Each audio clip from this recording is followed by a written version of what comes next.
আসন্ন ত্রয়োদশ জাতীয় সংসদ নির্বাচনকে ঘিরে শেরপুর সদর আসনে 4 তরুণ প্রার্থীর মধ্যে চলছে তুমুল প্রচারণা। নির্বাচনের সময় যতই ঘনিয়ে আসছে ততই উত্তপ্ত হয়ে উঠছে শেরপুর 1 আসনের রাজনৈতিক অঙ্গন। স্বতঃস্ফূর্ত নির্বাচনের প্রত্যাশায় তরুণদের পদচারণা।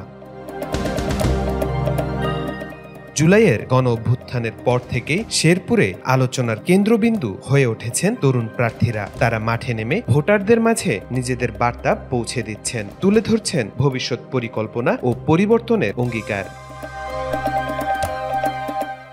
বিএনপির 2 তরুণে বিভক্ত দল। 2018 সালের একাদশ সংসদ নির্বাচনে অংশ নেওয়া তরুণী ডক্টর সানসিলা জেবরিন প্রিয়াঙ্কা এবারও আলোচনায় আছেন। অন্যদিকে তরুণ সমাজসেবক ও দীর্ঘদিনের কারাভোগী ছাত্রনেতা শেরপুর জেলা যুবদলের সভাপতি মোহাম্মদ শফিকুল ইসলাম মাসুদও সক্রিয়ভাবে প্রচারণা চালাচ্ছেন।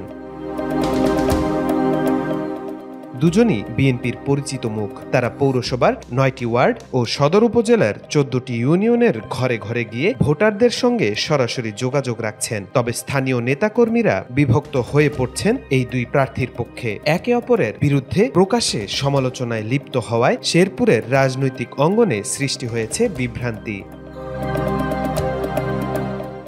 রাজনৈতিক বিশ্লেষকদের মতে এই বিভাজন যদি অব্যাহত থাকে তাহলে ধানের শেষ প্রতীকের প্রার্থীর জন্য এটি বড় ক্ষতির কারণ হবে। উল্লেখ্য, গত 22 বছর ধরে শেরপুর সদর 1 আসনে বিএনপি জয়ী হতে পারেনি। অন্যদিকে জামাতে ইসলামীর প্রার্থী রাশেদুল ইসলামের প্রচারণা জোরদার। বাংলাদেশ জামাতে ইসলামী অনেক আগেই একক প্রার্থী হিসেবে মোহাম্মদ রাশেদুল ইসলামকে মনোনয়ন দিয়েছে। তিনি জামাতের সাবেক কেন্দ্রীয় ছাত্র শিবির সভাপতি এবং বর্তমানে সামাজিক কর্মকাণ্ডে সক্রিয়।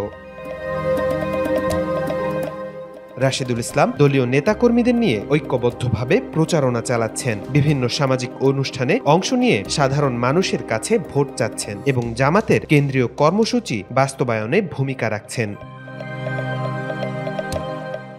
নির্বাচন যত ঘনিয়ে আসছে ততই উত্তপ্ত হচ্ছে রাজনীতির মাঠ।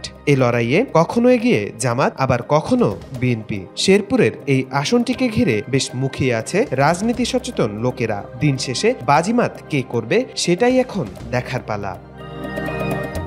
তৌফিকুল ইসলাম, আজকাল।